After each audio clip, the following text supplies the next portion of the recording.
आप में एक गांव में हमें दो बच्चे चलते दिखाई जाते हैं, जहां पर छोटा लड़का अपने दोस्त वीनू को कहता है कि मेरे फादर तो एक्टर बन चुके हैं। मैंने मेरे फादर को एक्टिंग करते कल रात 3 और लोगों के साथ में देखा, जो कि एक डेड बॉडी को कहीं लेकर के जा रहे थे। आने वाली नई फिल्म के अंदर वो दिखाई पड़ेंगे। जहां पर उसका दोस्त कहता है कि चल मजाक मत कर। जिसके बाद में सीन शिफ्ट होता है प्रेजेंट टाइम में। उस बात को टोटल 40 साल बीत चुके होते हैं। यहाँ करंट में हम इस कहानी के one of the lead character called Vivek को देख पाते हैं, जो कि इस वक्त रमी सर्कल में 15 लाख रुपए जीता था। इस बड़ी जीत से उसे और उसके परिवार को बहुत अच्छा फायदा तो हुआ था, मगर आम लोगों को लगता था कि अगर एक पुलिस वाला ही सट्टा खेलेगा तो फिर आम लोगों पर क्या असर पड़ेगा, इसलिए उसे सस्पेंड कर दिया गया था। इसी वजह से वो काफी टाइम से अपने घर पर अपने पिता के साथ कभी नॉर्मल गेम्स खेलता तो कभी अपनी गर्लफ्रेंड सरीना के साथ में टाइम स्पेंड करता। ऐसा करते करते करीब 3 महीने निकल जाते हैं। वहीं कहानी शिफ्ट होती है राजेंद्र पर। ये उन 4 लोगों में से एक बंदा था जिसने 40 साल पहले उस लड़की को दफनाया था। उसके घर में उसका बेटा उसे ठीक से बातचीत नहीं करता था, हर वक्त उसे अकेलापन खाता रहता था। इसीलिए वो एक दिन अपने ड्राइवर को साथ लेकर के सीधा उसी मड़कल्ला गांव के अंदर पहुंच जाता है, एक दारू की बोतल लेकर के, वो सारी घटनाएं, वो सारी बातचीत बताने के लिए। अब यहाँ पर रास्ते में आगे जाते वक्त उसे भूख भी लगती है, तो वो एक छोटी सी दुकान पर खाना खाने के लिए रुकता है। इवेंचुअली वहाँ पर विवेक भी खाना खाने के लिए रुका था, मगर विवेक को क्या पता था कि आज की ज्वाइनिंग का दिन उसका एक बहुत ही खतरनाक दिन होने वाला है, क्योंकि आज के दिन वो उसी शख्स की इन्वेस्टिगेशन भी करने वाला था। कहानी यहाँ पर अगेन राजेंद्रन पर शिफ्ट होती है, जो कि चलता फिरता सीधा पहुंच जाता है उस प्लेस पर, यानी कि मड़कल्ला गांव के उस सीक्रेट जंगल में, जहां पर उन्होंने आज से 40 साल पहले 4 लोगों ने मिलकर एक लड़की को गड्ढा खोद करके दफना दिया था। यहाँ पर इस वक्त राजेंद्र अपने फेसबुक अकाउंट से लाइव स्ट्रीम करके ये सारी चीजें आम लोगों तक पहुंचा रहा था। कि मैं सोच रहा था कि इन 40 सालों में कोई ना कोई पुलिस वाला या फिर कोई FBI या कोई सीक्रेट एजेंसी इस राज से पर्दा उठा लेगी, मगर किसी को भी इस कांड के बारे में पता चला ही नहीं। हालांकि उस लड़की की मौत के बाद में हम चारों की जिंदगी तो बदल गई, मगर मुझे उस लड़की का चेहरा आज भी याद आता है। मैं रात को ठीक से सो नहीं पाता। कहने को मेरे पास पैसा बहुत है, मगर मेरे पास जिंदगी में कोई नहीं। इसलिए आज मैं अपनी जिंदगी के आखिरी दिन यहीं पर अपने आप को खत्म करके बिताना चाहता हूँ। और तभी एक जोरदार गोली की आवाज आती है। ड्राइवर जब तक अपने मालिक को देख पाता, तब तक राजेंद्रन की डेथ हो चुकी थी। अब ये बात पास ही के मड़कल्ला पुलिस स्टेशन मिस्टर विवेक तक पहुंचती है, और जब वो मौका वारदात की छानबीन करता है तो उसे यहाँ पर राजेंद्र की डेड बॉडी मिलती है। हालांकि जो लाइव स्ट्रीम उसने करी थी, ये खबर पूरे शहर के अंदर फैल चुकी थी। इस वक्त राजेंद्र ने 4 लोगों में से 3 का नाम तो बता दिया था, यानी कि एक तो वो खुद, दूसरा पर्सन फ्रांसिस और तीसरा पर्सन विंसेंट। चौथा कौन था उसके बारे में उसे कोई जानकारी नहीं थी। तो अब यहाँ पर जो SP बड़े बड़े सुपरिटेंडेंट पुलिस होते हैं, वो आकर के नॉर्मल इंस्पेक्टर विवेक को बता देते हैं कि अगर जो इसने बातें बोली है सचमुच में यहाँ पर कोई डेड बॉडी है और यहाँ पर खुदाई करने में वो मिल भी जाती है, तो ये जो 3 लोगों के नाम इसने बताए हैं, ये बहुत बड़े सस्पेक्ट हो सकते हैं और ये केस पूरी इंडिया को हिला सकता है। और ऊपर से फ्रांसिस और विंसेंट के नाम पर वारंट भी जारी हो जाता है। तो अब यहाँ पर हम विंसेंट को देख पाते हैं, जो कि इस वक्त एक बहुत बड़े महल का मालिक होता है। यहाँ पर उसकी वाइफ को भी दिखाया जाता है, जो कि हॉस्पिटलाइज्ड होती है, या फिर कहें कि घर के अंदर ही उनका ट्रीटमेंट चल रहा था। उन्हें भी ये खबर मिल चुकी थी कि राजेंद्र उसके दोस्त की डेथ हो चुकी है, और पुलिस विंसेंट और फ्रांसिस नाम के सभी लोगों को ढूंढ रही है। और जब यहाँ पर खुदाई शुरू होती है तो थोड़ी ही देर में बारिश आने लग जाती है। इस बारिश में धीरे धीरे करके लड़की के कपड़े, यानी कि जो 40 साल पहले रेखा को दफनाया गया था, उसके कपड़े ऊपर उठ करके आने लगते हैं। विवेक समझ जाता है कि यहाँ पास वाले गड्ढे के अंदर उसे दफनाया गया है, मतलब वो इस वक्त थोड़ी गलत डायरेक्शन में खोद रहे थे। और जैसे ही वो सही डायरेक्शन के अंदर खुदाई चालू करते हैं तो उन्हें वहाँ पर एक खोपड़ी मिलती है, और धीरे धीरे पूरी खुदाई कर लेने पर उन्हें रेखा का पूरा स्केलेटन मिल जाता है। मगर हालांकि इन्हें पता नहीं था कि इस लड़की का नाम रेखा है और इसे कितने साल पहले दफनाया गया है। तो अब यही इन्वेस्टिगेशन करने के लिए DSP एक पूरी मैनेजमेंट टीम बिठा करके ये सारी इन्फॉर्मेशन स्प्रेड कर देते हैं कि इस कत्लेआम के पीछे जो भी कातिल मौजूद थे उन्हें हमें पकड़ना है। और इस बार विवेक ने उस गड्ढे में उतर करके जिस तरीके से दिलेरी के साथ काम किया, DSP को वो काम पसंद आया, इसलिए वो विवेक को अपनी इस टीम में काम करने के लिए शामिल कर लेता है। यानी कि अब विवेक के पास में एक अच्छा केस, एक अच्छी टीम, और ऊपर से अपने नाम पर जो सट्टे का कलंक लगा हुआ था उसे मिटाने का मौका मिल जाता है। अब यहाँ विवेक अपनी इन्वेस्टिगेशन में जितने भी फ्रांसिस नाम के लोग होते हैं, जितने भी विंसेंट नाम के लोग होते हैं, उन सभी के पास जा जाकर उनसे 40 साल पहले हुए कत्लेआम के बारे में बातचीत करने की कोशिश करता है, मगर इन्हें कोई भी सुराग नहीं मिलता। थोड़े दिनों बाद में फॉरेंसिक लैब वाले उसे एक पायल भी देते हैं। अब इस पायल की मदद से वो पहुंच जाता है कैसे तैसे मड़कल्ला गांव के एक ऐसे घर में, जहां पर एक बूढ़ा शख्स बैठा था, और वो बताता है कि ये पायल मेरी बेटी की है, जो कि आज से कई सालों पहले खो गई थी। मुझे विश्वास था कि वो एक दिन जरूर लौटेगी, मगर आज तक कभी लौट कर ही नहीं आई। विवेक को लग रहा था कि उसे इन केसेस के अंदर अपनी पहली लीड मिल चुकी है, मगर अगले ही दिन उस पर्सन की भी डेथ हो जाती है। इवेंचुअली जब उसके के डीएनए और इसी के साथ रेखा के डीएनए यानी कि हड्डियों और दांतों से निकले डीएनए को मैच किया जाता है तो मालूम चलता है कि वो शख्स तो झूठ बोल रहा था, यानी कि विवेक अगेन जीरो पर लौट आया था। जिसके बाद वो अपनी इन्वेस्टिगेशन जारी रखता है और शहर के एक बहुत बड़े बिजनेसमैन विंसेंट को पकड़ लेता है और कहता है कि सर, उस लाइव स्ट्रीम में राजेंद्र ने जिस पर्सन की बात करी है, क्या आप वो हैं? अब यहाँ पर विंसेंट झूठ बोल देता है और कहता है कि शहर में तो 1 लाख विंसेंट होंगे, आखिर तुम मुझे ही क्यों पकड़ रहे हो? जब तक कोई पुख्ता सबूत तुम्हारे हाथ में ना हो तब तक मेरे खिलाफ उंगली उठाने की जरूरत भी मत करना। ये कहकर वो वहाँ से निकल जाता है। अब यहाँ सभी पुलिस ऑफिसर 1985 में जो लड़की गुम हुई थी उसकी गुमशुदगी की रिपोर्ट्स भी चेक करते हैं। तभी वहाँ पर मड़ककल्ला के एक और पुलिस स्टेशन के अंदर ये खबर मिलती है कि हाँ, रेखा नाम की एक लड़की की गुमशुदगी रिपोर्ट मिली तो है, लेकिन उस पर चोरी का इल्जाम लगा है। तो अब यहाँ पर ये लोग उस चोरी से रिलेटेड लोगों से बातचीत करने के लिए पहुंचते हैं। तभी इन्हें मालूम चलता है कि ये खबर किसी केरला फिल्म स्टूडियो के कास्टिंग डायरेक्टर ने लिखवाई थी। तो ये लोग सीधा उस कास्टिंग डायरेक्टर के पास पहुंचते हैं जिसका नाम होता है चंद्रप्पन, जो कि बताता है कि हाँ, वो किस्सा मुझे याद है। ये बात है आज से करीब 40 साल पुरानी, जहाँ पर एक दिन मैं बहुत सारी लेडीज को अपनी एक नई फिल्म में काम करवाने के लिए लेकर गया था। उनमें से रेखा भी एक थी, मगर उसने सिर्फ एक दिन काम किया और अगले दिन से शूटिंग पर आई ही नहीं। इस वजह से मुझे डायरेक्टर और प्रोड्यूसर ने बहुत गालियां सुनाई, बहुत डांट खिलाई, एक तरीके से मेरा नुकसान हुआ था। तो ऐसे लोगों को मैं भूल कैसे सकता हूँ। वहीं पर हमें रेखा का पास्ट भी दिखाया जाता है। जब वो फर्स्ट टाइम फिल्म सिटी के अंदर पहुंची थी और मामूटी नाम के एक काइंड ऑफ उस टाइम के अमिताभ बच्चन से मिलना चाहती थी, तो इस फिल्म की शूटिंग के लिए उसे एक नन की ड्रेस भी दे दी जाती है। और जब वो पहली बार सेट पर पहुंचती है, कैमरास वगैरह देखती है, तो उसका दिल खुश हो जाता है। कहानी अगेन प्रेजेंट टाइम में आती है। यहाँ पर विवेक पहुंचता है उन साथ में काम करने वाली औरतों के घर पर जो कि कभी रेखा के साथ काम करी थी आज से 40 साल पहले। जिनमें से एक लेडी बताती है कि हाँ, उस फिल्म में मैंने रेखा को देखा तो था, मगर वो सिर्फ एक ही दिन, अगले दिन न जाने कहाँ गायब हो गई। उसकी वजह से हमारी शूटिंग भी रुक गई और काफी सारा नुकसान भी हुआ था। तो अब यहाँ पर विवेक इस पिक्चर के डायरेक्टर की कुछ फुटेजेस देखने लगता है, उस पिक्चर को देखने लगता है जहाँ पर उसे रेखा की कोई भी इंफॉर्मेशन नहीं मिलती। तभी अचानक से डायरेक्टर का एक यूट्यूब पेज भी था जहाँ पर वो बताते हैं कि इस मूवी की शूटिंग के दौरान हमने एक लेडी को नन की ड्रेस पहनाकर कुछ शॉट्स रिकॉर्ड भी कर लिए थे, मगर अगले दिन उसकी शूट पर न आने की वजह से हमें काफी सारी दिक्कतों का सामना करना पड़ा। उस लड़की का नाम रेखा था और जब मैं इस मूवी को डायरेक्ट कर रहा था तो वो मेरे पास बोलने के लिए भी आई थी कि आपने मामूटी को गंजा क्यों किया, क्योंकि उस शॉट के अंदर हमें मामूटी को गंजा दिखाना था। देन विवेक अपनी इन्वेस्टिगेशन फिर से शुरू करता है। जिस प्रोडक्शन हाउस के अंदर ये सारी फिल्में बनी थी उनके प्रोडक्शन हाउस में पहुंचता है जहाँ पर इस वक्त एक नए डायरेक्टर काम कर रहे होते हैं। विवेक उनसे भी मालूमात करता है कि क्या आपको इस फिल्म, इसके डायरेक्टर, यहाँ पर काम करने वाली एक रेखा नाम की लेडी के बारे में कुछ मालूम है क्या, क्योंकि हाल ही में हमें एक डेड बॉडी मिली है और हम शिनाख्त करना चाहते हैं कि ये रेखा ही है या नहीं है, क्योंकि इससे जुड़े कुछ 4 लोगों के ऊपर संगीन आरोप लगे हैं। तो डायरेक्टर बताता है कि सर, ये बात वैसे तो काफी ज्यादा पुरानी है, तो मैं अपनी तरफ से पूरी कोशिश करूंगा, अगर कोई डिटेल मिलेगी तो आपको जरूर बताऊंगा। इन बिटवीन विंसेंट, जिसे मालूम चल चुका था कि इसका नाम खबरों में उछल चुका है, इसलिए वो इस केस को दबाने के लिए अपने वकील यानी कि एडवोकेट जोसेफ को काम पे लगा देता है। अब जोसेफ यहाँ पर एक एक करके सारे सबूत मिटवाने लगता है। सबसे पहले तो शहर के एमएलए के साथ मिलकर के उसके काले चट्टे दिखा करके बोलता है कि अब पुलिस वालों पर प्रेशर बनाओ और विवेक को काम करने से रोक, और फिर इस केस से जुड़ी धीरे धीरे सारी कड़ियों को तोड़ने की कोशिश करता है। जैसे कि सबसे बड़ी कड़ी चंद्रप्पन था, वो उसे दारू पिलाकर एक बाथ-टब के अंदर जान से मार डालता है और नेक्स्ट डे उसकी लाश रोड पर पास ही के नाले में मिलती है, जिसे देखकर विवेक का दिमाग घूम जाता है, क्योंकि विवेक का तो यही एक सबसे मेन पॉइंट था जो कि जानता था कि वही रेखा थी जिसका आज से 40 साल पहले मर्डर हुआ था। और ऊपर से एमएलए के कहने पर अब तो विवेक को इस केस से हटवा करके साइड में ट्रैफिक कंट्रोल में भी लगा दिया जाता है कि जाकर के ट्रैफिक को देखो, इधर उधर से भीड़ हटाओ। विंसेंट ये देख करके बहुत खुश हो रहा था, मगर विवेक इस बात को समझ चुका था कि ये सारे काम विंसेंट ही करवा रहा है और वो अब इसके खिलाफ सबूत जरूर ढूंढेगा। मीनवाइल विंसेंट ने इस फॉरेंसिक लैब के अंदर खुद के कुछ पुलिस वाले मिस्टर पीटर और मोहित भिजवा दिए थे जो कि करप्ट थे, जहाँ पर विवेक का सीनियर बताता है कि ये लोग कुछ काम करेंगे नहीं इस केस को, बल्कि और जितना आगे लेकर के गए हम 2 कदम बल्कि 4 कदम ये लोग पीछे ले आएंगे। अब अगर इस केस को सॉल्व करना है तो तुम्हें ही करना होगा, चाहे भले लीगली तौर से करो या फिर इलीगली, मगर इस केस को अब तुम ही करोगे सॉल्व। तो विवेक इस केस में आगे बढ़ने के लिए अपनी पूरी जान लगा देता है कि तभी उसके पास में फिल्म प्रोडक्शन से डायरेक्टर का कॉल आता है और वो बताता है कि उन दिनों ममूटी, जो कि बहुत ज्यादा फेमस हुआ करता था, एक बार उसका इंटरव्यू लेने के लिए नाना मैगजीन से एक यूट्यूबर पहुंचा था, मतलब उस टाइम तो पत्रकार था, तो शूटिंग के दौरान वो पर्सन मौजूद था। क्या पता उसके पास में कोई डिटेल मिल जाए। तो सीधा विवेक उस यूट्यूबर या फिर कहें कि पुराने पत्रकार मिस्टर गोपीनाथ के पास पहुंच जाता है। इस वक्त इनका एक यूट्यूब चैनल भी था और गोपीनाथ बताना शुरू करते हैं कि ये तो आज जबान चलानी पड़ती है, उस वक्त तो सिर्फ एक पेन से काम हो जाया करता था। मेरे कलम के द्वारा लिखी गई एक लाइन भी किसी बड़े से बड़े एक्टर की जिंदगी बना या बिगाड़ सकती थी। ये बात करीब आज से 40 साल पुरानी है। मामूटी की एक फिल्म कल्ला करूवलम की शूटिंग चल रही, हो सकता है मैंने नाम गलत प्रोनाउंस किया हो, तो जिसे सही नाम पता हो वो कमेंट्स में बता सकता है। उन दिनों मैंने मामूटी लड़की से एक दो गलत सवाल पूछ लिए। उसे गुस्सा भी आ गया और वो वहाँ से बिना कोई जवाब दिए जाने लगा। उसकी अकड़ देख करके मैंने मेरी नाना मैगजीन में उसकी एक फोटो छाप, क्या तुम इसी लड़की की बातचीत कर रहे हो? अब इस फोटो के अंदर साफ तौर पर दिख रही थी कि रेखा शूटिंग के दिन मौजूद, मगर जो ड्रेस रेखा ने पहनी थी वो तो शूटिंग वाली नन की ड्रेस लग रही थी, लेकिन पास में एक जो नन थी वो रियल ड्रेस में खड़ी थी, यानी कि वो असलियत की नन थी, कोई कास्टिंग वाली लेडी नहीं थी। तो अपनी इन्वेस्टिगेशन को आगे चलाते हुए ये मड़कल्ला गांव के उसी चर्च में पहुंचता है जहां पर असली नन जो कि रेखा के साथ थी उस दिन, मदर स्टेसी, उसे मिल जाती है। यहाँ पर मदर स्टेसी के पास विवेक पहुंच करके उन्हें सारी बात बताता है कि ये बात 40 साल पुरानी है, जब एक शूटिंग के दौरान रेखा नाम की एक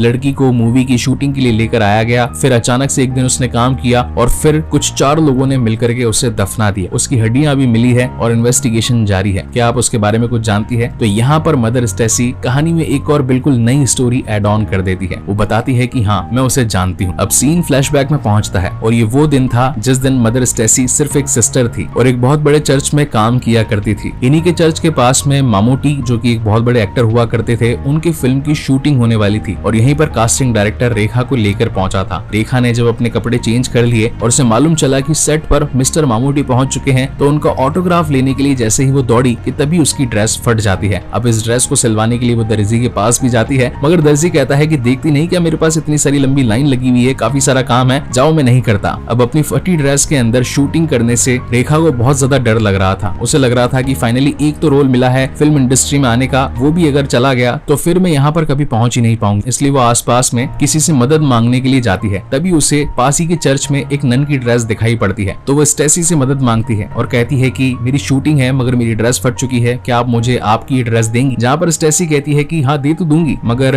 जो यहाँ पर मिस्टर मामूटी आए हैं मुझे उनका ऑटोग्राफ तुम दिलवा दोगी? अब रेखा करती तो क्या करती, वो उसे झूठ बोल देती है और कहती है कि हाँ मैं तो फिल्म में ही काम करती हूँ, मेन हीरोइन हूँ, आपको तो मैं मामूटी का ऑटोग्राफ दिलवा ही दूंगी, टेंशन मत लीजिए, शाम को आ जाइएगा। अब वो बैठ करके अपनी प्रैक्टिस करने लगती है। अब यहाँ पर शाम को बोला था स्टेसी को, लेकिन वो तो दिन में ही पहुंच जाती है। बिटवीन यहाँ पर कभी कोई कैमरामैन कभी कोई माइक वाला वो आकर के रेखा को झटका देता है और कहता है कि टाइम पर ये काम नहीं किया, टाइम पर वो काम नहीं किया। तब जाकर रेखा स्टेसी को सारी सच्चाई बताती है और बोलती है कि मैं कोई मूवी की हीरोइन नहीं बल्कि एक आम लड़की हूँ जो कि इस मूवी में काम करने के लिए आई थी। मेरा सपना एक बड़ी हीरोइन बनने का था और मैं मामूटी की बहुत बड़ी फैन हूँ। माफी चाहती हूँ कि मैंने तुमसे झूठ बोला, लेकिन अगर मेरी ड्रेस फट जाती और मुझे काम नहीं मिलता तो फिर जिंदगी भर कभी आगे नहीं बढ़ पाती। जहाँ पर स्टेसी कहती है कि कोई बात नहीं, अगर तुम्हें मामूटी से मिलना ही है तो चलो आओ, मैं तुम्हारी मदद करती हूँ। अब ये वो वाला मोमेंट था जहाँ पर नाना प्रोडक्शन का गोपीनाथ पहुंचा था मामूटी का इंटरव्यू लेने के लिए और वो उनसे सवालात कर लेता है कि आपकी पिछली 15 मूवीज जो कि सीधा फ्लॉप हुई है, क्या आपको लगता है कि ये वाली मूवी भी कोई अच्छा काम करके दिखाएगी? मगर मामूटी उसकी बात का जवाब न देकर उठकर यहाँ से चले जाते हैं और यहीं पर गोपीनाथ ने एक फोटो क्लिक कर ली थी जिनके अंदर खुद मामूटी, रेखा और इसी के साथ स्टेसी भी शामिल थी। अब यहाँ से हमें बैक स्टोरी के आगे का पहलू नजर आता है। तो कुल मिलाकर के शूटिंग स्टार्ट हो जाती है और उन चारों नन्स को खड़ा कर दिया जाता है मूवी के एक सीन को शूट करने के लिए, जहाँ पर पहली बार रेखा ने मामूटी जी को अपनी आंखों के सामने देखा। वो तो मानो उन्हें देख करके मिसमराइज हो चुकी थी, सिर्फ उन्हें ही देखती जा रही थी और मानो ध्यान मगन खो चुका था। अब इस रात अचानक से बारिश आ जाती है, पूरी शूट डिसमिस कर दी जाती है और नेक्स्ट सीन को इंडोर शूट करने के बारे में बातचीत हो रही थी, जहाँ पर सभी कास्टिंग मेंबर्स को बोल दिया जाता है कि बस में सो जाओ। लेकिन स्टेसी कहती है कि तुम काफी दूर से आई हो, बस में बाकी सबके साथ सोओगी, अनकंफर्टेबल रहेगा, कल तुम्हारा शूट है, तो क्यों ना तुम आज रात चल करके मेरे साथ चर्च में सो जाओ, कल सुबह वापस आ जाना। तो अब वो उसे चर्च में ले आती है, उसे अपनी सारी फ्रेंड से मिलवाती है। ये लोग अच्छा खाना वगैरह खाते हैं और भगवान का नाम लेकर के सो जाते हैं। मगर नेक्स्ट डे जब बाकी सभी नन्स की आंखें खुलती है तो उनकी आंखें फटी की फटी रह जाती है, क्योंकि उनकी तिजोरी में लाखों रुपयों की चोरी हो चुकी थी और कुछ इंपॉर्टेंट रिलिक्स का मतलब होता है भव्य नायाब पुरानी चीजें, जैसे कि मूर्तियां, कोई गोल्ड की पौराणिक चीजें, तो उन्हें रिलिक्स कहा जाता है। तो वो गायब हो चुकी थी और चोरी का सारा इल्जाम रेखा पर लगा। अब रेखा तो थी नहीं, रेखा को लाई स्टेसी थी, इसलिए स्टेसी पर ही चोरी का इल्जाम लगाया गया। मगर वो सारा पैसा अमेरिका और मैक्सिको से डोनेशन के रूप में आया करता था, इसलिए पुलिस में खबर नहीं दी गई, क्योंकि अगर पुलिस में खबर चली जाती तो इनका नाम खराब हो जाता कि तुम लोग डोनेशन के पैसे संभाल नहीं पाते हो तो डोनेशन क्यों दें। इसीलिए स्टेसी पर कोई भी केस नहीं बना। मीनवाइल अपनी इन्वेस्टिगेशन के अंदर विवेक को विल्सन नाम के एक शख्स के बारे में पता चलता है। ये वो चौथा बंदा था जो कि उन तीनों के साथ, यानी कि राजेंद्रन, विंसेंट और फ्रांसिस के साथ मिलकर के रेखा को दफनाने का काम किया था। तो ये पहुंच जाता है उसके घर में। हालांकि विल्सन तो मर चुका था, मगर उसका एक बेटा और उसका दोस्त अभी यहाँ पर मौजूद था।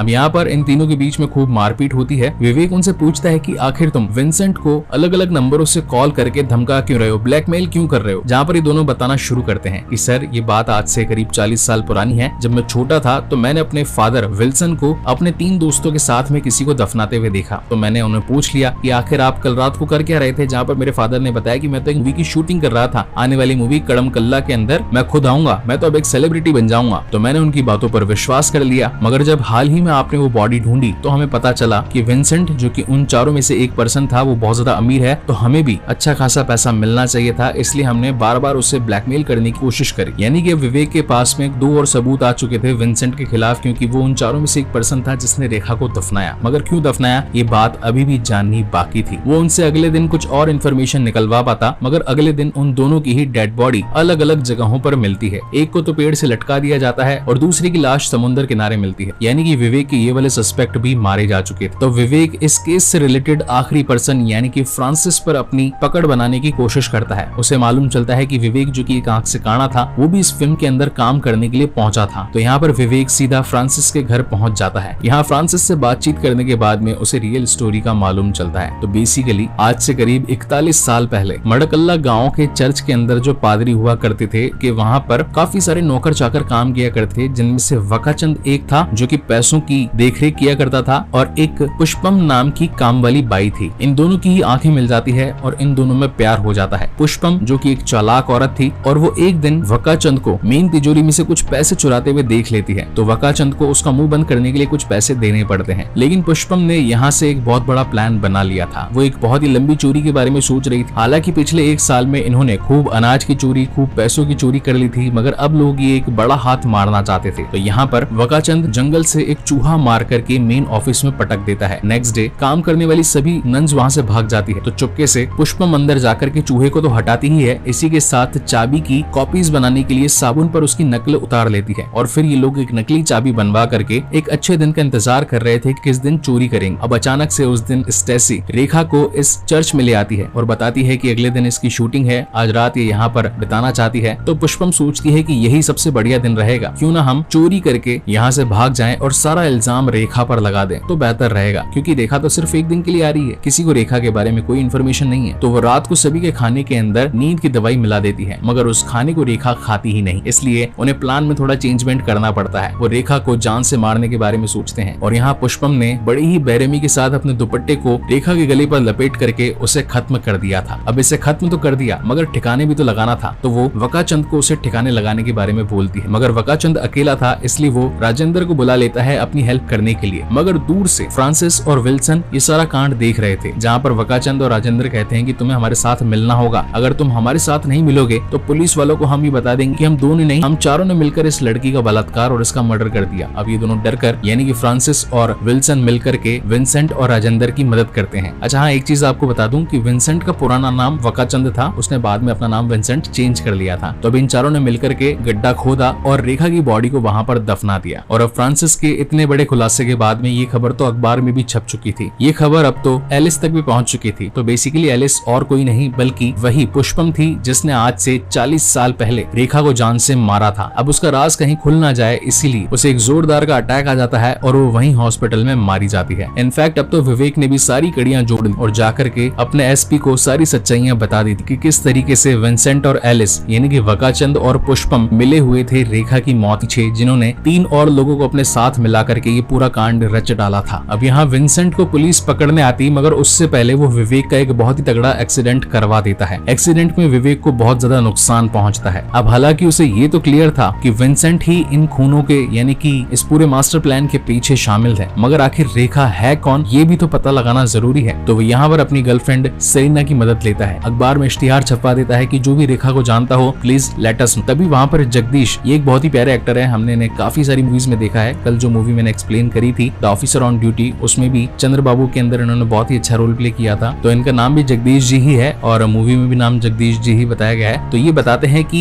जब मैं आज से 40 साल पहले एक्टिंग के करियर में आया था, तब मुझे रेखा खत लिखा करती थी। वो एज अ फैन मेरी पहली चिट्ठी थी जो कि मैंने किसी के थ्रू पाई थी। उसका जवाब देने के लिए मैं उसे हर वक्त चिट्ठियों में ही जवाब दिया करता था। एक तरीके से मैं उसका भाई बन चुका था और मैं जहाँ पर भी शूटिंग के लिए जाता वो मुझे एक खत लिख देती थी। लेकिन वो सेम ही खत मामूटी को भी लिखा करती थी, क्योंकि वो मामूटी को बहुत ज्यादा पसंद किया करती थी। रेखा को फिल्म लाइन में आना था, मगर मैं उसकी कोई मदद नहीं कर सकता था। लेकिन भाई होने के नाते उसे इतनी तो इन्फॉर्मेशन दे दिया करता था कि इस बार मामूटी की शूटिंग कहाँ पर होने वाली है, तो वो हर बार उन्हें चिट्ठियां लिख दिया करती थी। एक बार एक भेजी गई चिट्ठी में मुझे उसका एड्रेस मिल गया, तो तुम एक बार उसके घर पर जाकर के ये मालूमात कर सकते हो कि वो है कौन, कहाँ रहती थी, उसका बैकग्राउंड क्या था। यही सारी इन्फॉर्मेशन तो विवेक को चाहिए थी। और अब इस चिट्ठी के दिए गए एड्रेस पर जैसे ही विवेक पहुंचता है तो उस एड्रेस पर उसे रेखा की छोटी बहन मिलती है। अब यहाँ पर छोटी बहन पुरानी स्टोरी बताना शुरू करती है। ये बात आज से करीबन 50 साल पुरानी है, जब मैं और मेरे फादर यहाँ कन्याकुमारी के अंदर शिफ्ट हो चुके थे। उस वक्त मूवीज का बहुत ज्यादा क्रेज था और टीवीज और वीसीआर जस्ट नए नए मार्केट में आई ही थे। मेरी बहन रेखा को पास ही की दुकान पर कैसेट्स में मूवी देखना बहुत ज्यादा पसंद था, तो एक दिन हमने हमारे फादर को घर में टीवी और वीसीआर लगवाने यानी कि किराए पर लाने की बातचीत करी। पहले तो हमारे फादर ने मना किया, लेकिन हमारी माँ के जोर डालने पर वो मान गए और फिर ऐसा करते करते हमने तो मामूटी और भी कई सारे फेमस एक्टर्स की ढेर सारी मूवीज देखी। रेखा तो मानो उन मूवीज को देख करके मूवीज के लिए पागल हो चुकी थी। वो भी एक एक्ट्रेस बनना चाहती थी, फिल्म जगत में अपना एक नाम कमाना चाहती थी। इसलिए अपने फादर को एक दिन उसने चिट्ठी लिख दी और बोला कि मैं हीरोइन बनने के लिए केरला जा रही हूँ। उस दिन के बाद से हमारी सिस्टर की कोई इन्फॉर्मेशन मिली ही नहीं। हम इस विश्वास में थे कि वो आएगी, कभी लौटेगी जरूर, मगर वो कभी लौटी ही नहीं और ये पायल उसी की ही है। और अब जैसा कि सारे राज क्लियर हो चुके थे, रेखा के बारे में भी सारी इन्फॉर्मेशन मिल चुकी थी, तो यहाँ पर विंसेंट के खिलाफ एक अरेस्ट वारंट जारी हो जाता है। उसे पुलिस पकड़ करके ले जाती है और ये केस ही सॉल्व होता है। इस मूवी के एंडिंग में हम देख पाते हैं कि जगदीश ने एक लेटर जो कि उसके पास आखिरी पड़ा था मामूटी का, वो विवेक को दे डाला था। तो बेसिकली ये लेटर मामूटी ने रेखा को लिखा था और बताया था लव फ्रॉम मामूटी, बहुत ज्यादा प्यार, अच्छे से काम करना और एक दिन तुम फिल्म जगत में जरूर आओगे। मगर उसे क्या पता था कि फिल्म जगत नहीं, उसे तो भगवान का जगत मिलेगा। और इसी के साथ ये बेहतरीन मर्डर मिस्ट्री मूवी यहीं पर खत्म होती है।